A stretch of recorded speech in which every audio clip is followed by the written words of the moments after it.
Welcome ye landlubbers and sea dwellers, and those with a song in their heart singing sea shanties of love, life, and laughter. Welcome to the Modern Romantic Podcast, where we also sing in the delights of romanticism and those who celebrate in it. I am the Dread Pirate Trey, and I am joined, as always, by Emily Montoya. Prepare to die. Hi, welcome. That was amazing. Thank you.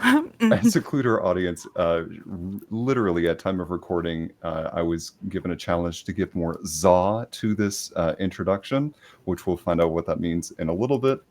But that was my take on giving our introduction more za.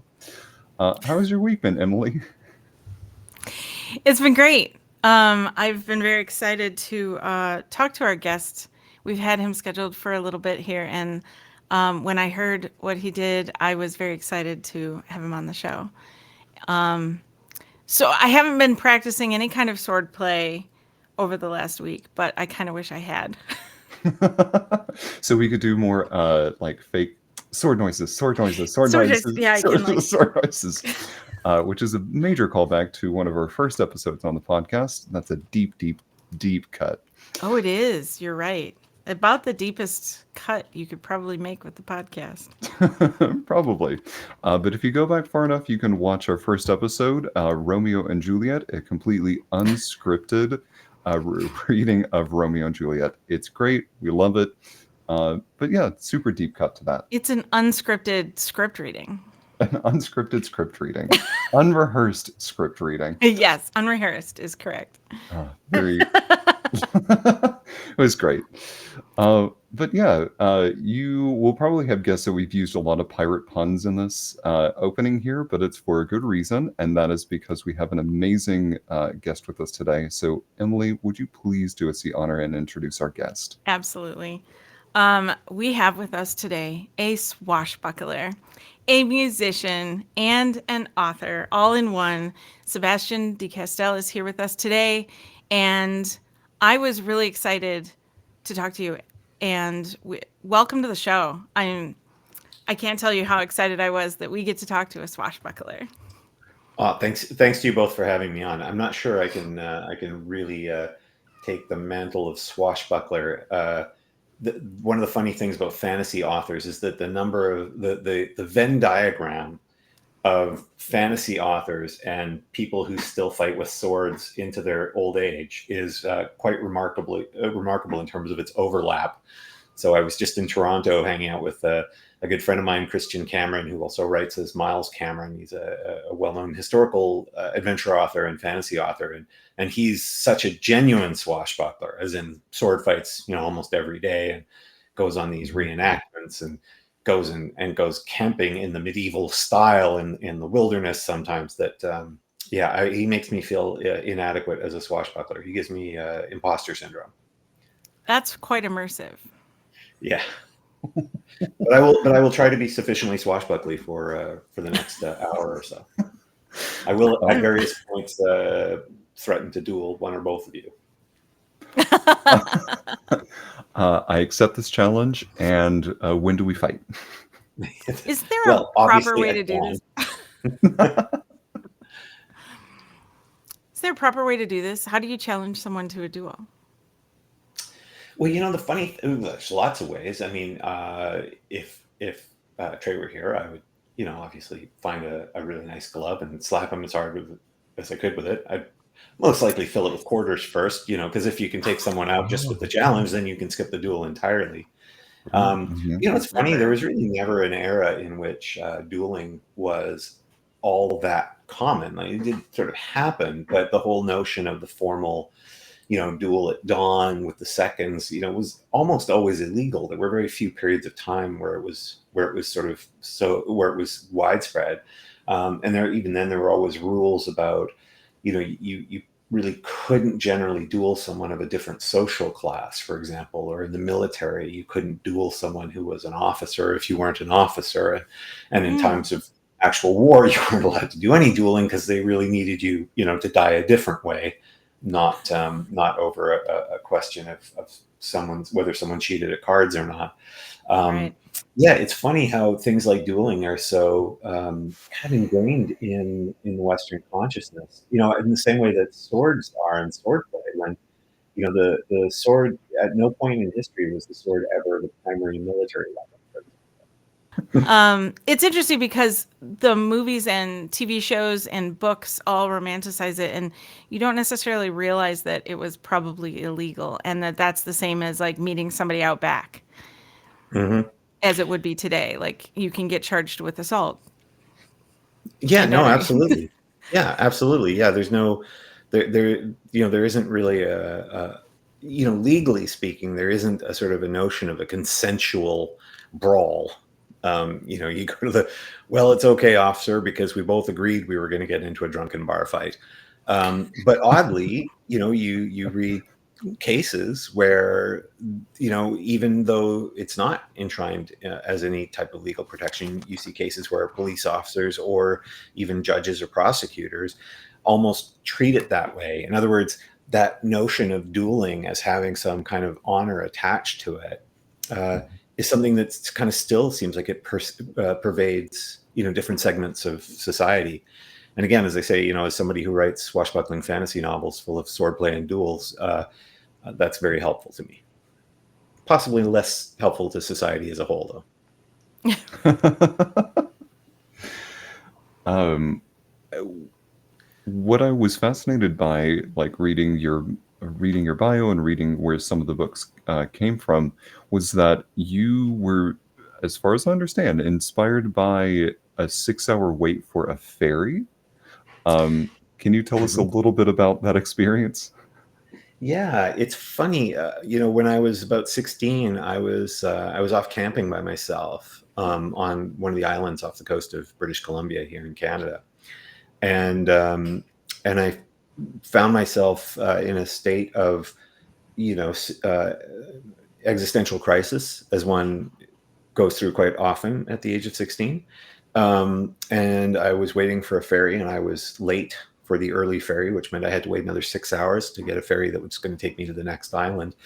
And I'd happened upon a book on one of those, spinning shelves that you'd find in small shops periodically. And it was called Bard by Keith Taylor, who's an Australian author and a great writer and just a wonderful guy. He's still around. He's still writing. I'm hoping he's going to write another one of his Bard books. But yeah, this was this was called Bard, just 4 letters on the title of the book, and it was about this eighth century Irish minstrel who spent his life traveling the world and getting into sword fights and telling stories and playing songs and music. Um, and I just read that book cover to cover, waiting for a ferry, and went, "That's it. That's the career for me." Unfortunately, there are very few help wanted ads for bards. Um, and so I ended up, just over the kind of decades of my life, finding different ways to do that, which included things like, I worked as a traveling musician for several years. It was, I made my living going from one small town to another in a rock band, playing Brown Eyed Girl 3 times a night.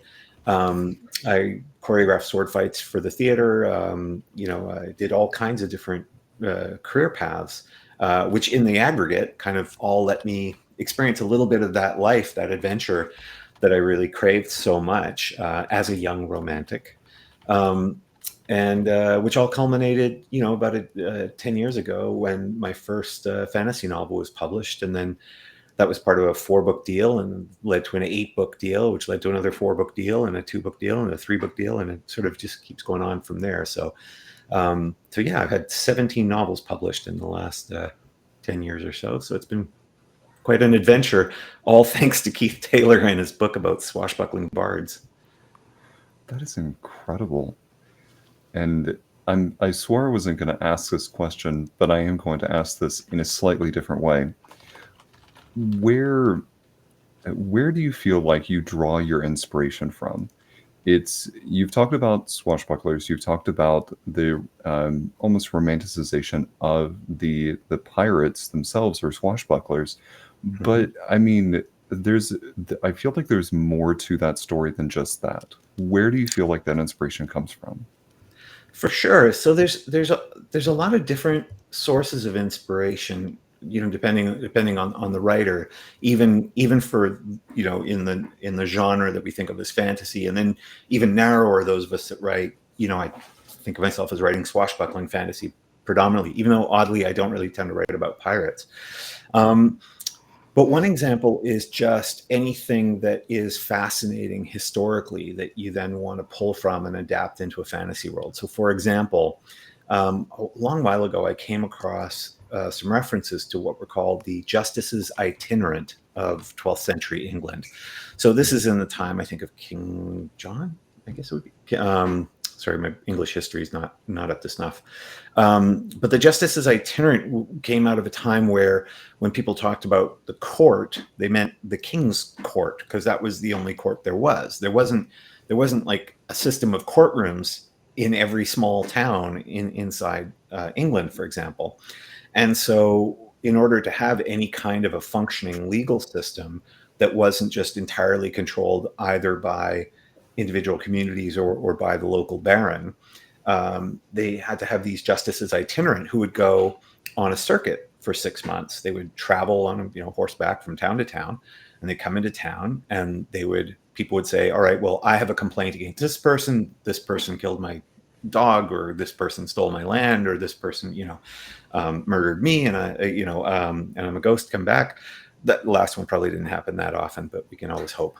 And these justices itinerant would have to hear the cases. And so, sometimes you'd have something happen in a town, you'd have a dispute with someone, and it couldn't be heard for 6 months until the justice came around.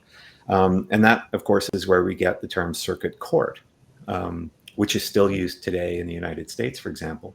And actually, there are tales, perhaps apocryphal, but they seem genuine, that Abraham Lincoln was a circuit court lawyer who would travel from town to town with another lawyer and a judge, and they'd get into town. There'd be a case. The judge would say, okay, Lincoln, you handle this case, and other guy, you handle this side of the case. One of the prosecutor, one's the defense, or one's for one plaintiff, the other for the other. And there's also stories that apparently sometimes when they didn't need two advocates, the judge would go fishing and tell Abraham Lincoln to be the judge.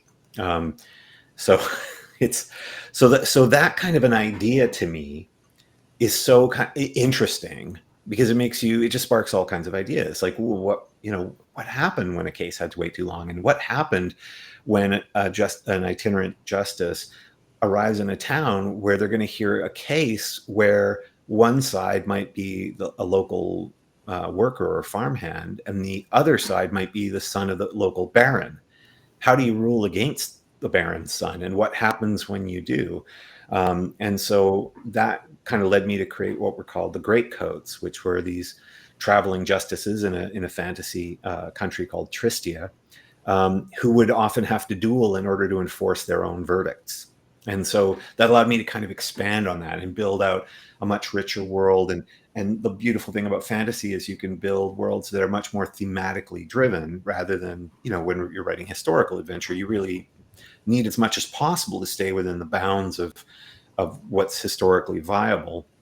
But for example, in Tristia, I was able to develop a kind of a country with a very rich dueling culture, and where notions of trial by combat were much, much more elaborate than in our own world. There's 7 different kinds of judicial duels, ranging from, the classic sort of duel over who's right and who's wrong, to sentencing duels, where every cut scored by the prosecutor adds another year to a defendant's sentence, but every cut scored against the prosecutor by the defendant's champion removes a year from their sentence. And so you get all these wonderful extrapolations, and that's really part of the joy of fantasy. So that's one major area where the ideas come from for me. Wow. I find that so fascinating. As somebody who went into school and I didn't have such an appreciation for historical relevance, hearing that gives a lot of context for poking at ideas and going, what if? Or poking at that and kind of exploring, I don't know, that thread of Philip Pullman of just going, okay, if we pluck the string out of this a little bit and explore what the world inside of this string looks like, That's I love that as a concept. I think that's really where it sort of all emerges, and it's not always, you know, a particular factual detail as it is with the Justices Itinerant, for example. For me, the Greatcoats came from three different places. The first was the Justices Itinerant. The second was my older brother, one year when I was, I don't know, in my early 20s, I think, bought me this very long coat for Christmas. It was like a greatcoat. And I was like, what in the world would I ever do with this thing? Like it's a weirdly, not quite anachronistic, but overly formal kind of garment. Because it's so big and it's got giant pockets in it. And I was working as a terrible actor for a while. And I would always end up on night shoots on these sort of indie films and things like that. And you know, so you're going to be in costume in one sense or another, and then in between takes or when you're not needed, you can't really change all your clothes, and most things, if you put them on, are going to get in the way. But this giant greatcoat you could just put on, and I was instantly at the right temperature, and had all these giant pockets, like I could fit a laptop inside this thing. And so I had this idea: wouldn't it be amazing to have a coat that you could travel anywhere in the world with? You know, and you could camp with, go you know, in dangerous parts of the world, and always kind of be protected because it had everything you needed with it and inside of it. And so that's why the greatcoats are called the greatcoats, because, you know, technically they're supposed to be the king's traveling magistrates, but they wear these long protective garments that kind of serve as armor and a source of, you know, weapons and traps and tricks and the things that they need. And then the third element for me of writing, you know, separate from discovering interesting historical details or personal experiences, is just thematic elements. So, for example, I did promise we'd get into politics somehow. That's what But we're here for.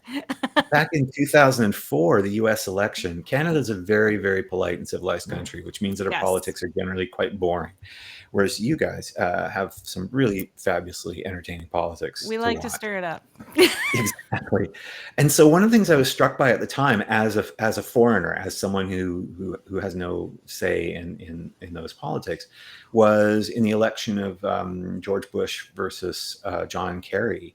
It was so weird and fascinating for me to watch, as, you know, John Kerry had for so long been perceived as a war hero, and, you know, he fought in Vietnam, even though he didn't support the war, and he'd gotten the Silver Star and all these kind of things. And then all of a sudden an election happens and people come out, and then, you know, suddenly he's presented as the villain, as the coward, whereas, you know, George Bush, who was in the Texas Air National Guard, you know, and there had been questions at the time about that service, was more like the patriotic hero. And one of the things that really inspires, I think, a lot of novelists is when there's a gap between what you're seeing in the world and how you process it internally. So for me, that confusion became a kind of a source of wonder. And so that's why when Trader's Blade, which was my debut novel, when that novel begins, the Greatcoats, who were these guys who, you know, really thought they were heroes. They were going out in the countryside, risking their lives to bring, you know, some semblance of law and justice to the common folk, are completely despised. They're viewed as traitors. The king that had created the order was beheaded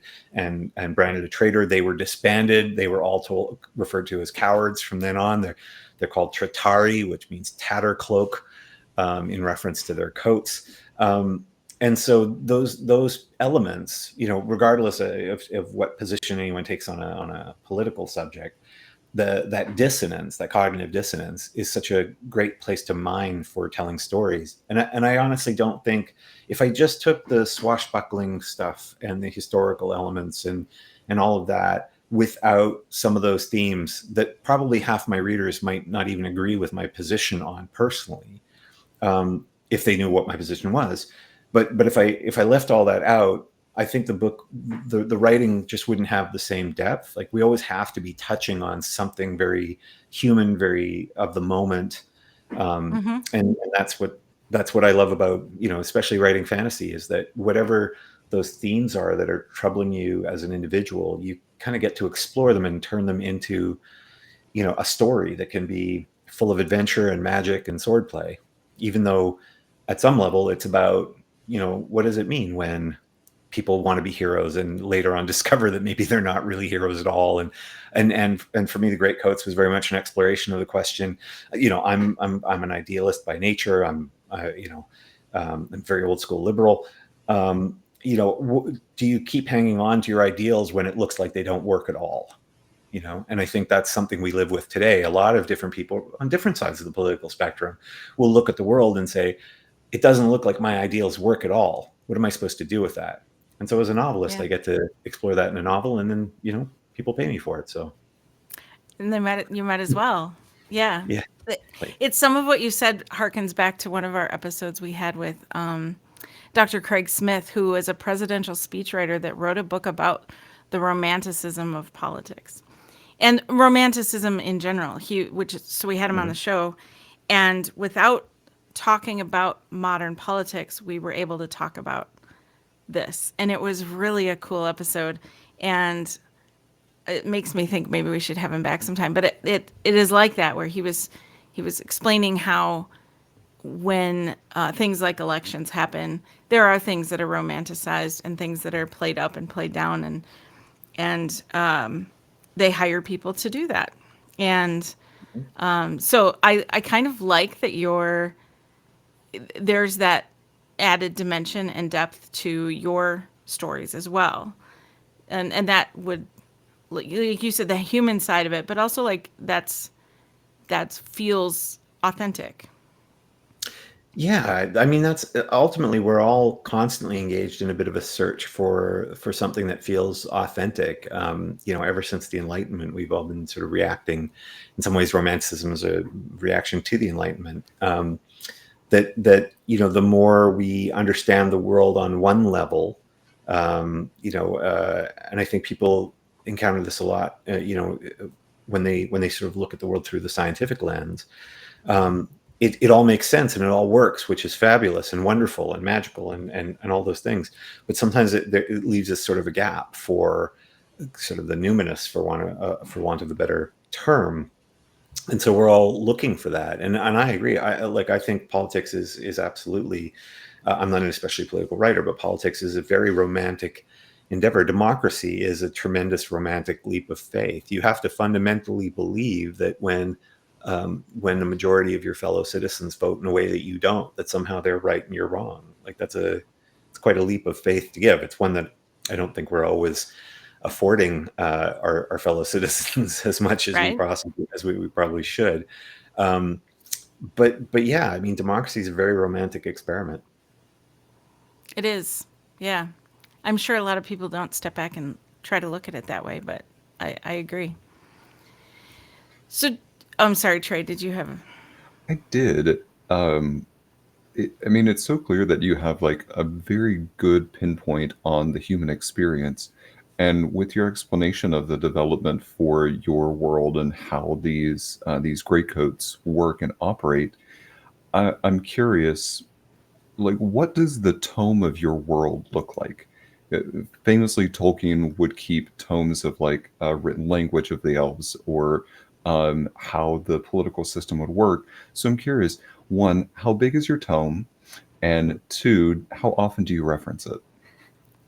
Well, it's funny you say that. I mean, it's such a great question, because I really find more and more these days, and one of the joys of being an author is you get to meet so many other authors. I go to conventions and conferences and things like that. A lot of my close friends have become authors over the years, and there's sort of two approaches in that sense. People often talk about plotters and pantsers, but there's also what I think of as sort of the world builders and the kind of drunken explorers, of which I put myself firmly in the latter category. So Tolkien, of course, is a fabulous example of someone for whom, he would write entire languages of which only a few lines end up in a book. A friend of mine, I always call him a friend of mine, even though we've only hung out a couple of times, Adrian Tchaikovsky, who's a terrific science fiction and fantasy novelist. We've been on panels together once or twice, and he'll talk about, that he started out by building an entire world, based on a really fascinating idea, because, to do with insects and the way that we perceive insects, and insect characteristics. And he wanted to kind of reverse that revulsion that so many people tend to have and turn it into an admiration. He builds out this incredible world with maps and the dynamics of everything, and cultures and histories and religions and all that sort of stuff. And then decides what stories will fit well inside of that world. I work the complete other way. I start metaphorically speaking, I start with a character in a dark cave with a flashlight, and I only build as much world as appears in the beam of that flashlight. So, for example, with the greatcoats, I began with was a notion of, okay, there's these king's traveling magistrates. They're called the greatcoats. Now the king's dead. Everything's fallen apart. Everyone hates them. They've fallen on hard times. Falco is my main character, someone who desperately wanted to be a hero from a very young age. He wanted to be a greatcoat because he thought that was the most heroic thing you could do. And now he's, in his 30s and basically disgraced and forced to work as a bodyguard for, not especially noble, so to speak.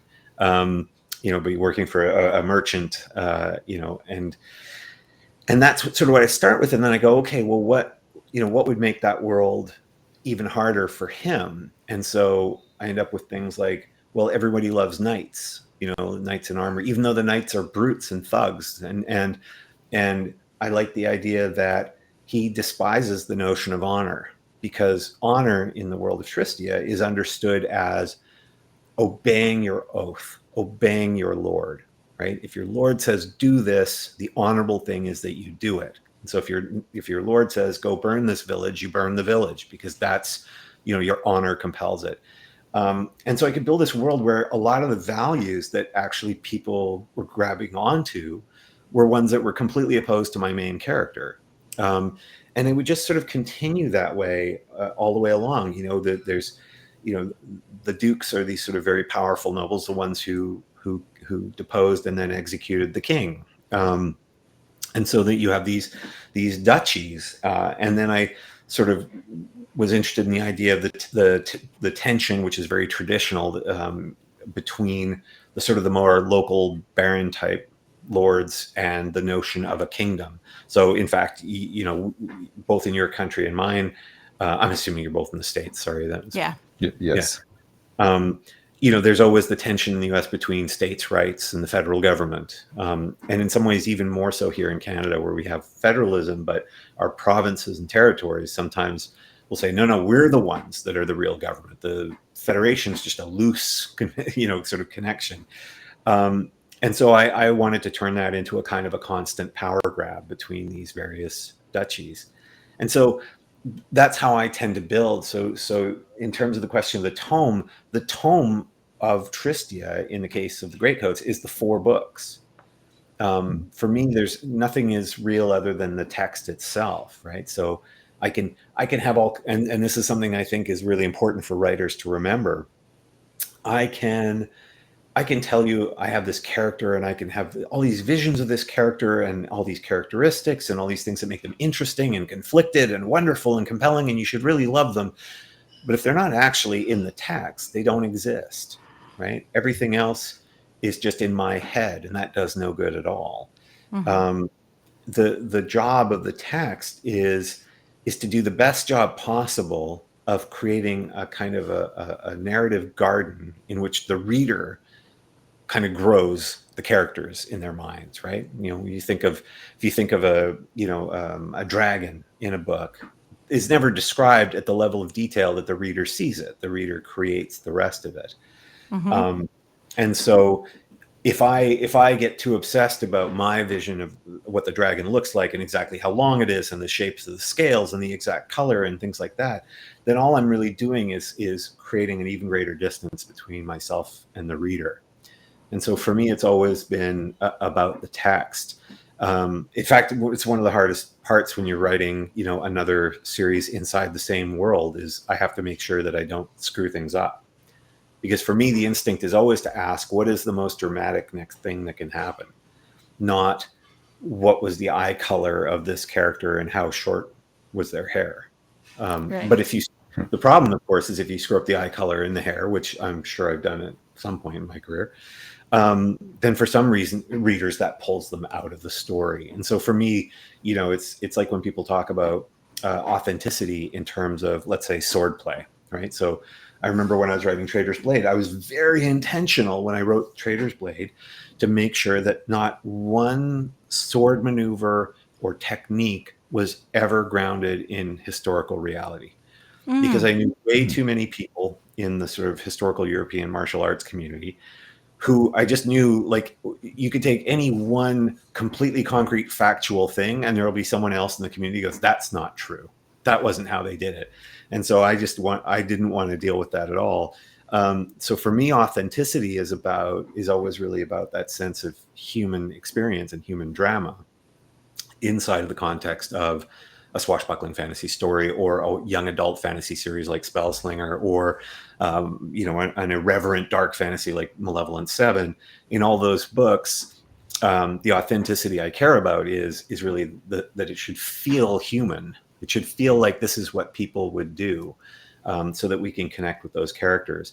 And so, yeah, I have tremendous admiration for the people who can tell you, here's my tome for this world, and here's my tome for this world. I've just never been one of those people. I feel like that's valid though, and there's Sure. no wrong and there's no right way to do it. Um, for me as a person, I think about how expansive some of those ideas can get, and so I tend to worry about, did I forget the eye color? Did I forget the hair color? Or did I forget what socioeconomic group was going through the hardship 50 years ago? And be able to reference that in this very specific conversation. But at some point, I recognize your point. At some point, it doesn't really impact the story that I'm currently telling. It's more about the human connection that is happening from the text currently on that page. Yeah, and I think it's funny. I think the one place where you always have to be cautious as a writer is where you're writing about a character, even inside of a fantasy world or a group, where for some people it will feel obvious that you are referring or fantasizing in some way a group from our own world. That if that's happening, you have to be as credible as possible about how you're writing about their experience.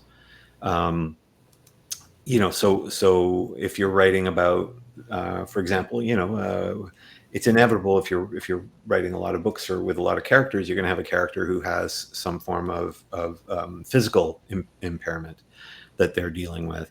And if when that happens, you have to be cautious about making sure that you're not, that you're not perceived as commenting about people in our world who might have that impairment in a way that is demeaning to them, which is more and more a challenge with fiction as our lens on what kind of fiction we write and who is written about grows. Which is one of the benefits of the last 25 years, is that there's a lot more emphasis on growing the circle of who is written about and who is writing. But it does require us to be sort of careful about that. Whereas when it comes to things like a fantasy religion, for example, where often it's not going to be very closely based on a religion in our world. So it's unlikely that you're writing about something that practitioners of a religion, living today are going to see as commenting on them. I don't worry about it very much at all, because it's very unlikely that I'm going to do that. It's very unlikely that someone's going to go, oh, the saints that he's got in Saint's Blood, the Saint of Swords and the Saint of this. I think he's really talking about, Saint, Hubert or something, and insulting my religion. So that's for me is the thing, is giving myself as much freedom as possible in the spaces where I can be free as a writer. Because there are inevitably going to be some aspects of the writing where I have to be more cautious about recognizing that what I'm writing, even though it's fiction, can sometimes be perceived as commenting on things that are real and people that have real experiences. That is incredibly valid. Do you have what was I trying to ask here? like obviously when you write, these are stories that you're writing that are in worlds that you want to put yourself into yourself mentally. I presume authors do this. Like I'm not going to write a book about a world I don't want to be in mentally. Right. There are difficult probably parts of that world that you deal with to tell your story. Do you have any of those?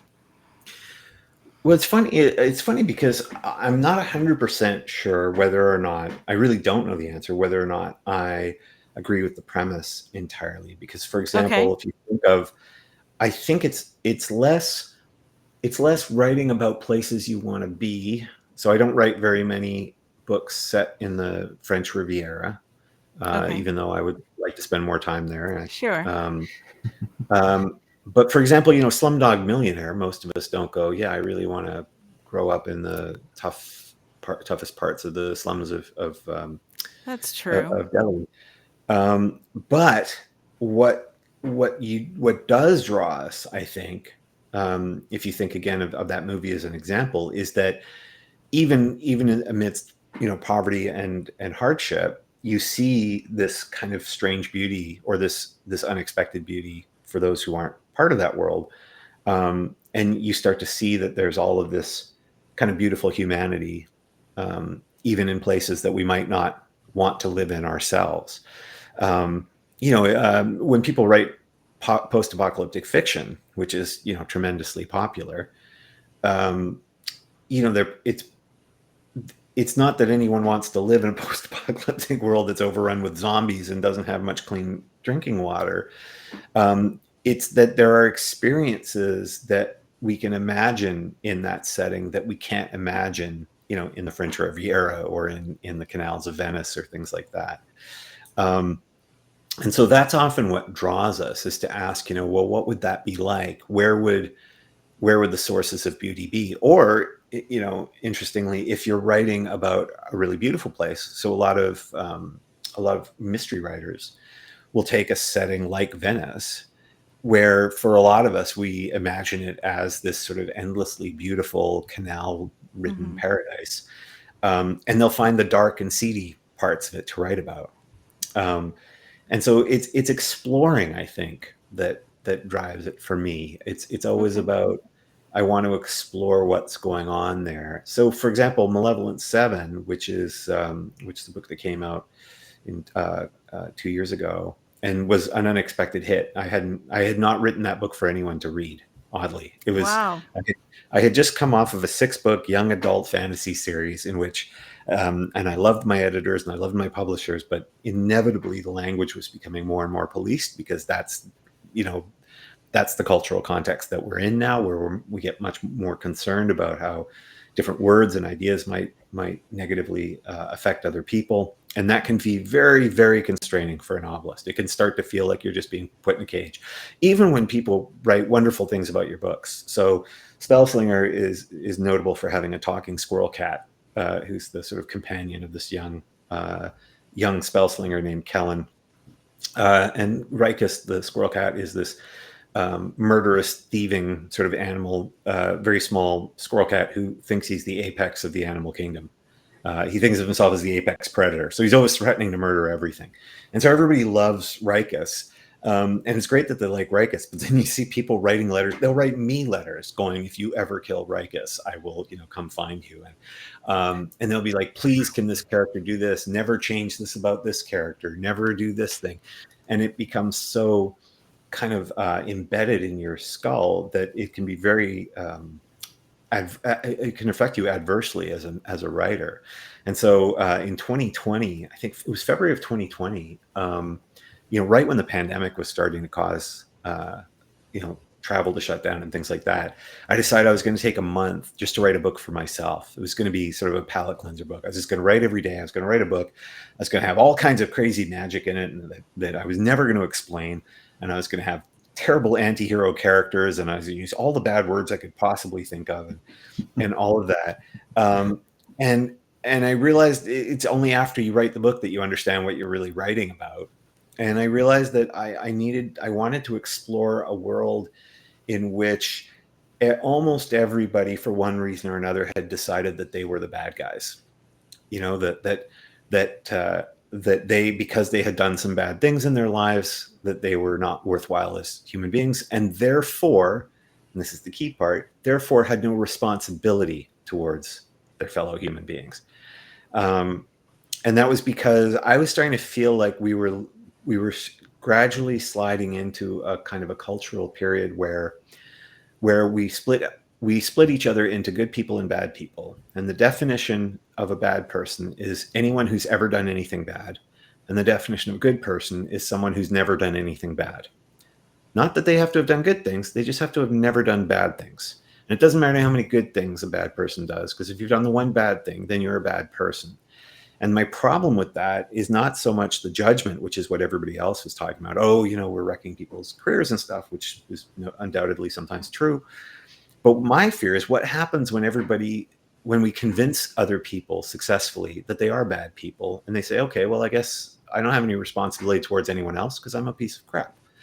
And so Malevolent 7 is about a character named Cade Ombra, who is a mercenary war mage, or wondrist, as they're called in that world, who used to be a kind of what was called a Glorian Justiciar, working for ostensibly the auroral forces, the good guys, except they turn out to not be very good.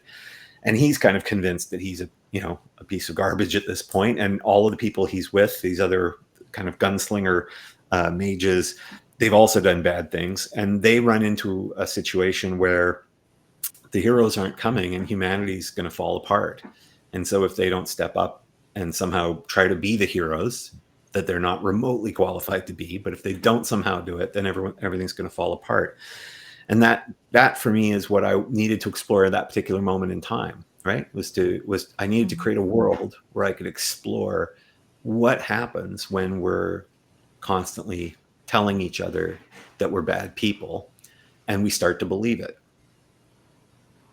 It's like you have the quote on the cover of the Malevolent 8. They may be heroes, but they'll never be the good guys. Yeah, exactly. Malevolent 8 was tremendously strange and fun to write. So Malevolent 8 is a sequel. So as I said, originally Malevolent 7 was just, I was writing for me. It wasn't going to be, right. I wasn't going to publish it. And I sent my agent at the time had asked me what I was working on, and I mentioned it, and I said, but it's not for publication. And she said, well, let me read it anyway. So I sent it to her, and she got back to me a couple of days later and said, oh, I love this. We should sell it. And I said, no, forget it. This is terrible. It'll be the end of my career. And then she retired. So she retired to go do a master's in history at Oxford. And my new agent said, oh, I've heard about this manuscript, Malevolent 7. Can I take a look? And I said, sure, but it's not for publication. And so he got back to me 3 days later. And he said, I love this. We should sell it. And he kept kind of bugging me about it. And eventually I said, fine, you can try. No one's going to buy this. And it was the fastest sale I'd ever made on a book. Wow. It was hilarious. And so, but it was meant, even though I knew what a trilogy would look like in that world, it was published originally as a standalone, but then it ended up being much more successful than any of us expected. And so my publisher said, well, we want, 2 sequels. And they said, and my agent said, so you have to write a pitch. And I said, why do I have to write a pitch when they already want a sequel? And they want a sequel because the first book was a hit. And he said, well, that's just the way it is, but you take as long as you want. And I said, forget it. I got off the phone and I'm going to write this pitch in an hour, and they're going to get what they get. And I just wrote the most expensive pitch possible. So typically a pitch is, consists of a synopsis and then a detailed outline and then 3 sample chapters. I just started writing this horrific scene in which angels are being tortured to death on the mortal plane because the auroral and the infernal forces have finally found a way to fight in person by getting onto the mortal plane. And then so these demons are torturing these angels to death. They're called angelics in the book. And the Malevolent 7 shows up, and they kill off all the infernals, the devils. And then the angels are like, this is wonderful. This is proof that the auroral cause is just, and we're going to win. And we're starting by taking over this town and making all the people in it soldiers in our army. And then the Malevolent 7 kill all the angels. And hence when the townsfolk after are going, we thought you were supposed to be the good guys. And they say, we might be the heroes, but we'll never be the good guys. And as I was doing that, I realized, oh, there's only 6 characters after the first book. And I went, well, I need to have a 7th member of the Malevolent 7, because the Malevolent 6 doesn't sound very good. And so I went, screw it, I'm going to put in this character. I just added this line. It was like, and then there's Temper, a 7-foot creature that looks kind of like a rabbit, but with smaller ears and a big long tail that he wraps around the necks of his opponents before punching them to death and then sucking the blood out of the pulp left behind of their face. And they went, yeah, it's a vampire kangaroo. And so I sent this pitch off partly in jest to my agent, who... I literally the last line of the pitch was Malevolent 8, let's get canceled. And I sent this to my agent as I love that so much. And my email to my agent was very formal. It was like, Dear John Wood, of RCA Literary, as promised, attached, you'll find the full pitch for Malevolent 8. I believe you'll agree that in form and style, it conforms to the highest standards of a literary pitch. However, if you have any tiny details you'd like me to look at a second time, let me know. Yours truly. And my agent, having the same 15-year-old boy instinct that I seem to have at times, sent it unedited to the publishers.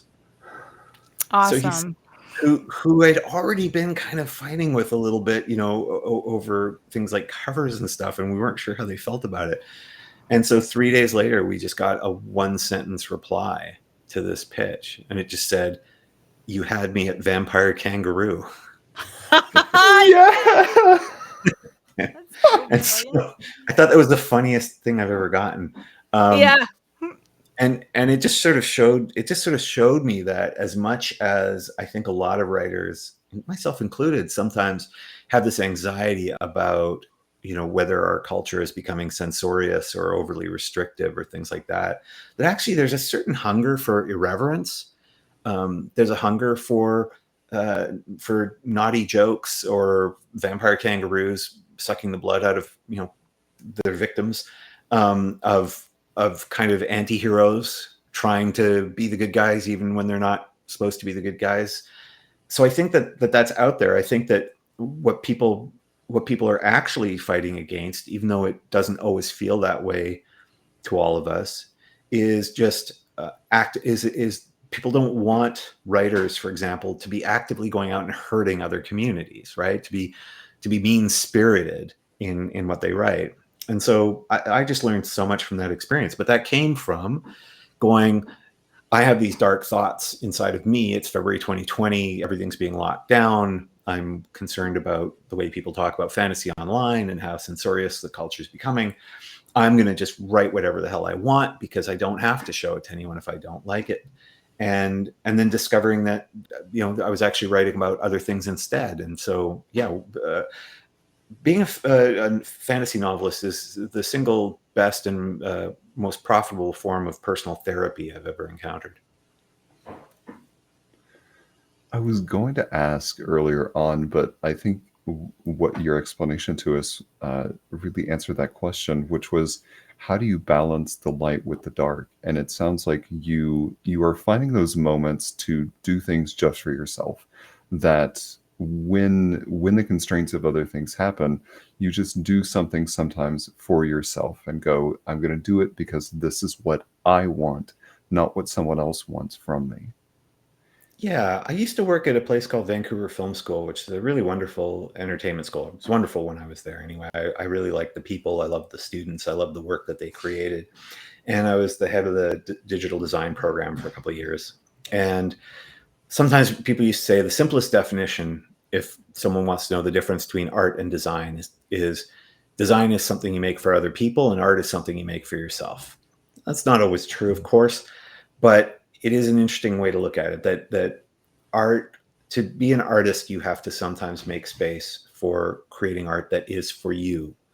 Because if you try to make art for other people all the time, you start to think in terms of product, which is, a helpful way to think about things sometimes, to think about, you're creating a product for an audience and there's a market and you have to reach them a certain way. But from an artistic standpoint, that can be even more stifling than any kind of censorship you can imagine, because basically you're now telling that inner voice that wants to write about silly things or very dark things or very beautiful things. You're silencing it. When Trader's Blade came out, the big trend inside of fantasy was called grimdark.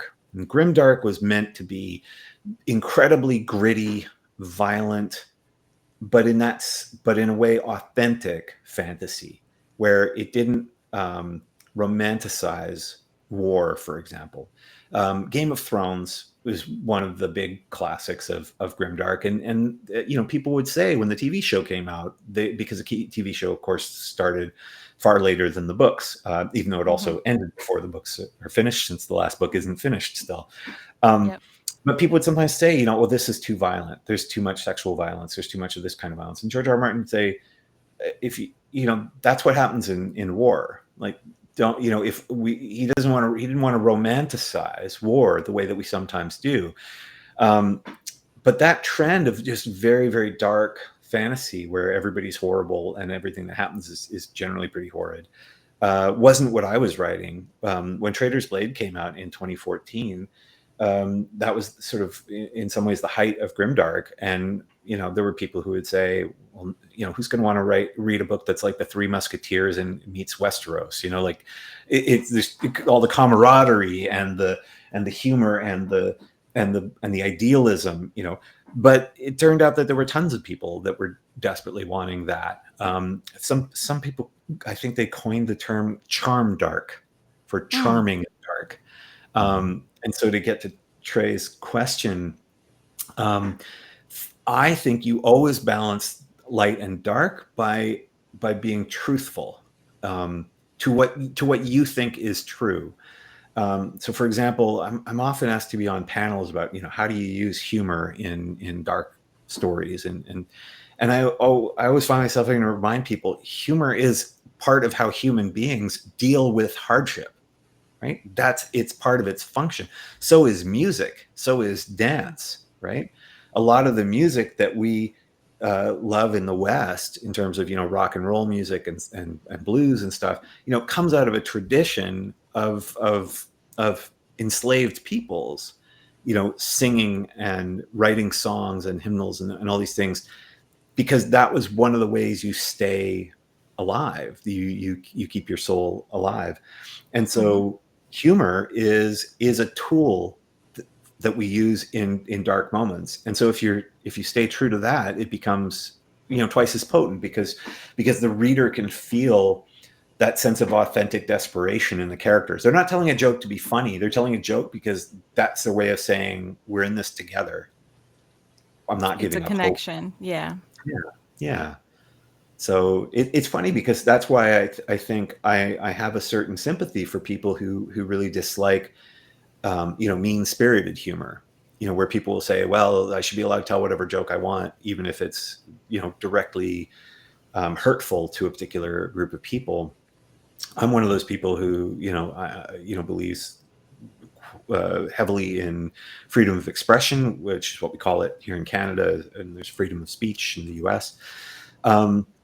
But I never think that's a great use of humor. If it's sort of meant to target somebody, and I'm not speaking in particular of any comedians. I think Dave Chappelle, I think, is a genius. I absolutely think his humor is brilliant. But I'm always mindful. Are you telling the joke because the joke's funny, or are you telling the joke because somebody's pissed you off and now you want to go? You want to make them feel some of that pain back, which is a terrible use of humor. So for me, that's the key. You balance the light and the darkness by having an awareness of why someone is saying something. In the same way, if you're writing a scene between a married couple who's having an argument, and one of them makes a derogatory comment about the appearance of the other, why they're saying that. They're not saying it because there's a particular necessity to comment on somebody else's appearance. They're saying it because they're hurt and they're trying to hurt the other person back.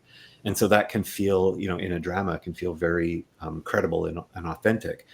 And by the same token, a couple having the worst fight of their marriage, where one of them then says something funny, almost as a joke, that's also an action. That's a way of saying maybe we've gone too far. Can we find a space to come back to one another?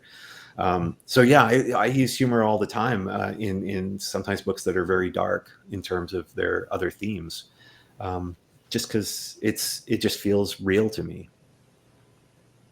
I think that's a great way to keep the authenticity, and it keeps readers coming back. And it's not. My problem with a lot of other works is that they go so far into a space that it loses the sense of what makes a story even remotely human or remotely relatable. Even if the characters are nowhere close to being humanoid whatsoever, there still needs to be a touch of something recognizable in them that we can connect ourselves back to. So if it's too much fantasy, if it's too dark in something, if it's too much of something, it loses the essence of what we can attach ourselves to. I agree, and I mean it's funny you mentioned like even if you're writing about what was it Ian McEwan? Did Ian McEwan wrote a great book called Nutshell? And Nutshell is a murder mystery from the point of view of a fetus. It's not getting into issues of abortion at all. It's the fetus who's the narrator of the story about the I think the murder of his father, and it's the most odd story you can imagine. But he's a brilliant writer, so it's brilliantly written. Where even though it's a fetus talking, the fetus has to kind of still have be like a person to us for it to make sense. Even if you're writing, there's lots of books that are written from the standpoint of an animal character, for example. Roger Zelazny's A Night in Lonesome October is written from the point of view of Snuff, the dog of Jack the Ripper, in this kind of bizarre, occult fantasy sort of story. And the book works because we feel for Snuff, and we feel for Snuff not because Snuff is a dog, but because Snuff is a person. You could write a novel written from the standpoint of a robot, of a gecko, of an alien being that looks nothing like human beings. Andy Weir's recent novel, Project Hail Mary, is about an encounter between an astronaut and an alien being who is utterly unlike human beings, but is still a person, right? In that sense of what we mean when we think of a person. And that's such a vital part of writing. You need to always be writing. You don't always have to be writing people, but you have to be writing persons, right? You have to, it doesn't always have to be humans. It doesn't have to be humans like us, but they always have to be persons to us. And that's true even when you're just writing about groups that either the author isn't part of or the reader isn't part of. I'm thinking of Louise Ehrlich's book, The Roundhouse, which is about, in Canada we say Indigenous, I think in the States you still say Native Americans.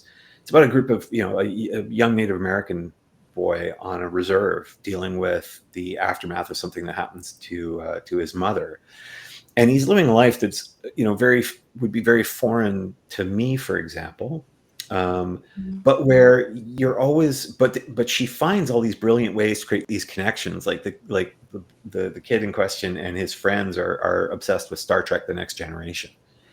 And it sort of reminds you that, just because somebody is from a community different than yours doesn't mean that the cultural artifacts that you adore and feel like they're part of you, they can also feel like they're part of someone else, right? Who lives a completely different life than you. And so, yeah, that's the key. You're always trying to create those connections. You're always trying to write about persons. I feel like there's a relatability there that is what I guess that I'm thinking to say that is what is required, but really it's like you can lose your audience if you don't. Yeah, and you can lose them in all different ways. It's funny, I was thinking of Patrick, I'm going to forget his last name, which is stupid. A very famous book called Perfume that's about a serial killer called Grenouille. And you really have to, it's a French serial killer who's called Grenouille. You'd have a tough time finding a character that is less appealing to most people. But even there, the author writes in a way that makes you see the suffering of this character, that things don't always go their way, that things can be horrible, that they've had horrible experiences, and that their existence is a kind of a response to their circumstance that has its own internal logic, even though we all pray it's not the internal logic that we would apply in a similar situation. Everybody loves to read about the characters who resist the Nazis in World War II. Mm-hmm. We're often less sympathetic or generous towards the very, very many people in Germany and in other places in the world, including the United States, including Canada, including the UK, who were sympathetic at the time to the Nazis. We just want to write them off as if they couldn't be us. But one of the things that I think some really great writers do is they make you feel some degree of empathy without making you think the other person's right. They make you go, okay, but I see the humanity there. Mm-hmm. Which sounds very highfalutin, given that I write books about, swashbuckling magistrates and talking squirrel cats. And, vampire kangaroos. Yes. I swear it's my greatest invention ever. When I was having sort of marketing meetings with my publishers, we were like, so how are we going to market this? And they're just like, everyone was just like, vampire kangaroo. We'll do contests with you. When you pre-order the book, you get a vampire kangaroo print. That's this beautiful artwork that they had made. And the cover is going to have I remember when we were having a conversation about the cover, and they said, is there any way you could make him a dragon vampire kangaroo? And I said, no, but I'll make him, because you wouldn't have wings, but I'll make him one where he has blood wings, that once he's drunk enough blood, the sort of wings will spurt out, and it'll be disgusting. And so they were like, great, because that makes for a great cover. So yeah, that's really the key. That's the key for all your listeners who want to make it in the fantasy business. Come up with either murderous squirrel cats or vampire kangaroos. That's solid advice. Yeah. Sebastien, I have to say, there's so much more that I feel like we could talk about. Uh-huh. And I will ask you, will you please consider coming back on the podcast? I would be delighted to. I've had a good time today, so thanks for having me on, and absolutely, I'm happy to come on again. Hopefully, it won't be from the depths of some kind of cancellation that's occurred in my career as a result of vampire kangaroos, but yeah, and then we can talk about giant werewolf koala sphinxes, because that's really where I think the next big hit's going to be. I'm with you on this. I want to make sure our listeners know where to follow you. You have a website, dcastell.com. That's DECASTELL.com. But where else would you like our listeners to come and support you and find your books? Thank you for that. That's very kind of you. So yeah, the easiest place to connect with me is via my website at decastell.com. If you just Google Sebastien de Castell, even if you don't spell it correctly, there's a decent chance you'll find me. The books are, everywhere in the sort of, typical bookstores. They're published in 16 different languages around the world. Awesome. So, if you've been really craving a Hebrew edition of a young adult magical fantasy with a talking squirrel cat, you can have that. Yes. Or if your second language is Czech, or, French or German or whatever.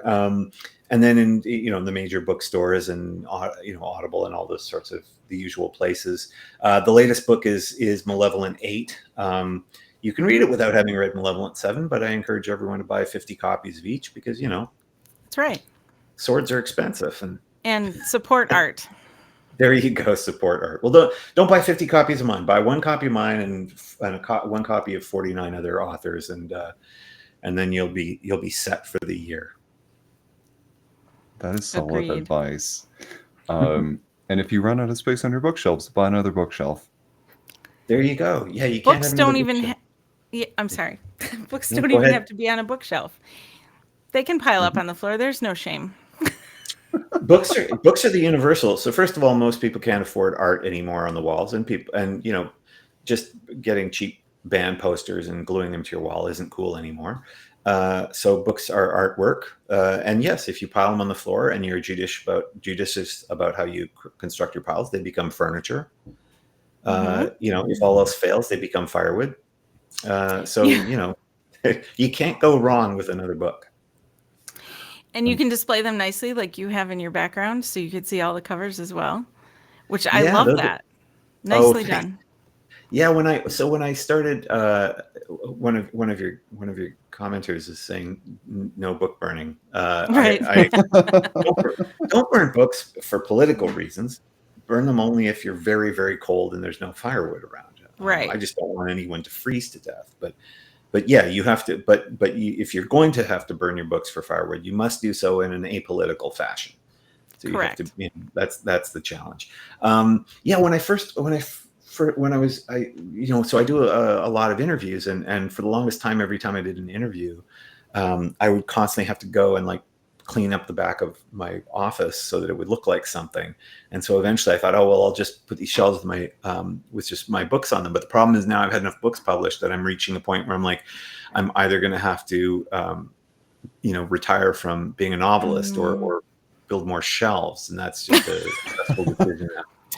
What a problem to have. It's true. It's what do they call it? High class problems. So yeah, that's my Right. hypothesis. It's a first world problem. I'm reaching the point where they say we'd like a sequel to this novel, and I think I don't know. There's just not that much room on my shelf. That's a good.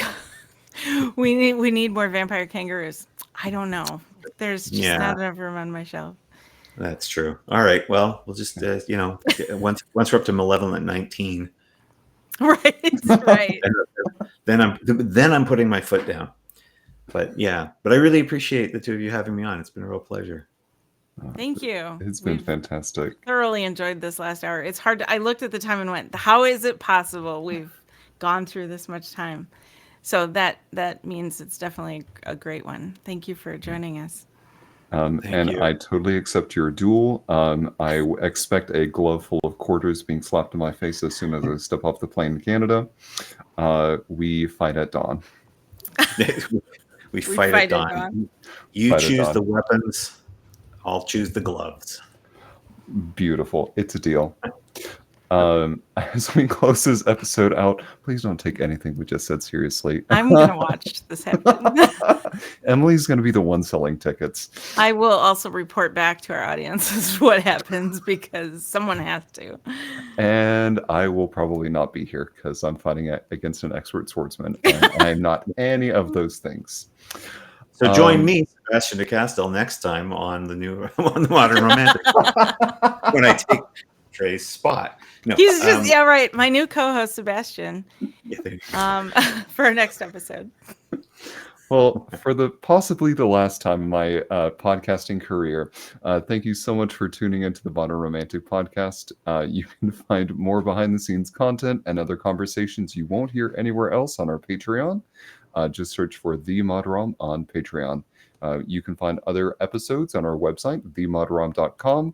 But thank you so much for tuning in today, possibly for the last time for me. Have a great evening, everybody. Bye. It was nice knowing you, Trey. Thank you.